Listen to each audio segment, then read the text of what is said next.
News: a mother is mourning after losing her newborn baby.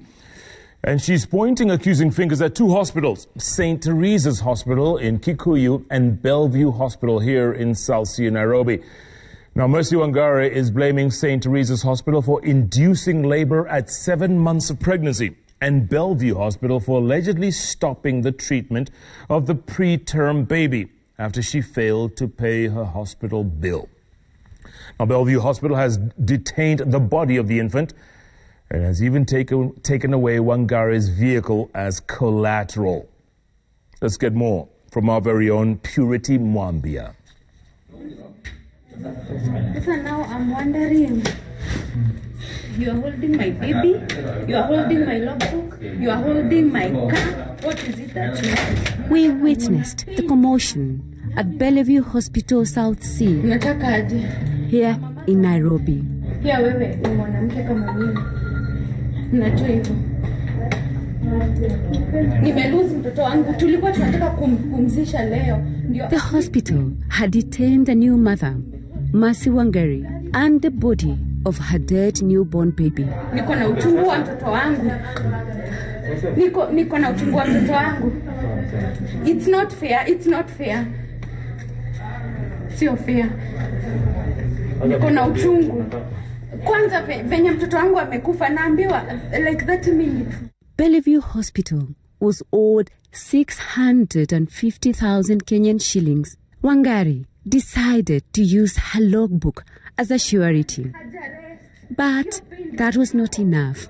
Nipeni tu mtoto wangu nizike hivyo tu. You know, to use even a fraudster right now to act like a lawyer. No, that is how people matter. Maybe mabango mnakuja nitamalipa hii pesa, unajua pia ni wewe ulisema. Haina shida, nilisema. Wangare was released after physically handing over her car to the hospital as collateral, but the hospital still detained the body of her newborn baby. The car still remains parked at the entrance of the hospital. You have our logbook, you have my car, and now you want to be, unataka tena ukae na mwili ya mtoto wangu. Now, hiyo ni unyama kiasi gani? This is where it all started. On the 10th of April 2020, at 10 a.m., Mercy Wangare walked into this hospital, St Teresa Hospital in Kikuyu town. She was 7 months pregnant at the time. I had some pain on my stomach. I went to hospital. I was told some tests were done. Nikaambiwa niko na some infection, manageable. Wangare was here for a checkup as an outpatient client, but something unexpected happened. Nikapewa injection, and from there I started bleeding, and the pain became more intense. Yes, the pain became more intense, and then after a while, at around 6:30, I was taken to the maternity. St Teresa Hospital has got no facilities or capacity to handle cases like Wangare's. She blames the hospital for inducing an early labor at 28 weeks of pregnancy. I could not deliver at that institution because hawana incubators. That same day, at around 9 p.m., St Teresa Hospital transferred her to Bellevue Hospital, which is 30 kilometers away from Kikuyu town. She claims not to have been consulted on the choice of the hospital. It was at night, at around 9:43 p.m. I went to Bellevue.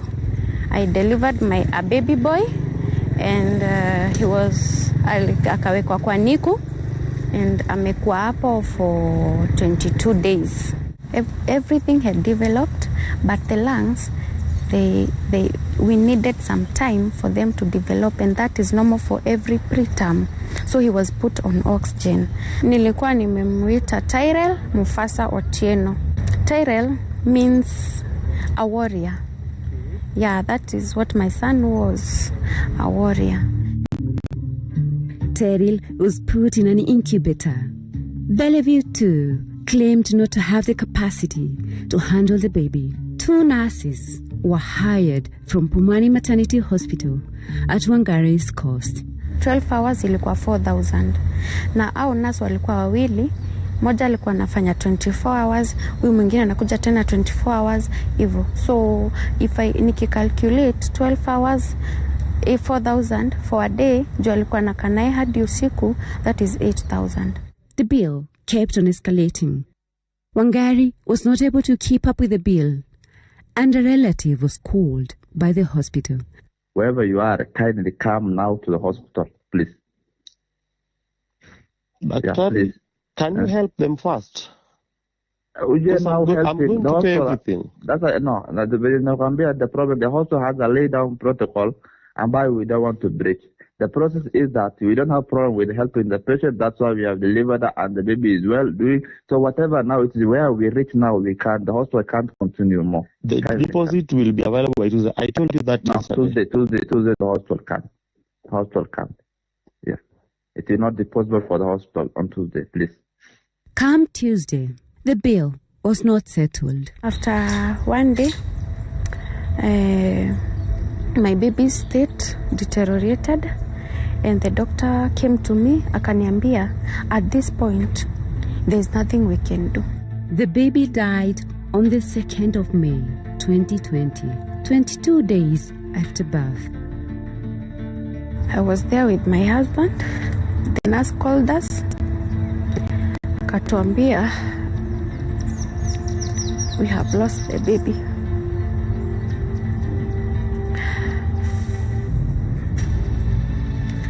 How sure am I that if they were to stop at 100K, how about at 500,000? We followed her as she went to Akila police station to report. The police called the hospital and the body was released. There's a child who passed away, and the hospital has refused to release the body, and they have also taken possession of the client. So we find that a bit unfair, and it's also unlawful because now you are denying him the chance to bury his child. And to her surprise, the body had been taken to Chiromo mortuary.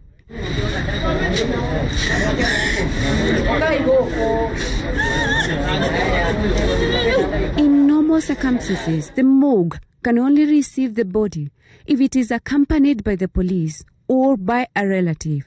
But that was not the case here. The baby died due to prematurity.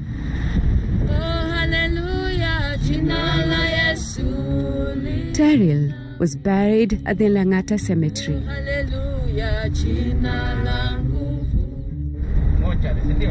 We went back to the 2 hospitals to find answers. At St Teresa Hospital, the management had this to say. Very common, we get miscarriages. So it is not the first one. That's a miscarriage. Was that a miscarriage? I think I don't have any other word. If you use a medical term, she's 27 weeks, I'll call it an abortion. But for the sake of clarity, that is a miscarriage by all means. It was not term. She was very far from term. She was 27 weeks to be precise, and normal labor comes at around 39 to 40 weeks. So she was very, very far, and there was no way she would have been induced.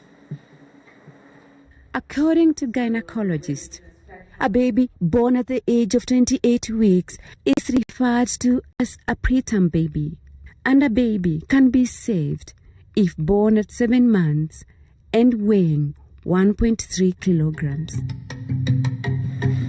We went to Bellevue Hospital to find out what exactly happened. Wangare's car is still parked at the hospital's entrance. This man approached us. He works at the administration desk, and he had earlier, through a phone call conversation, threatened to discontinue the treatment of the baby if the bill was not paid. When requested for an interview, he decided to literally run away.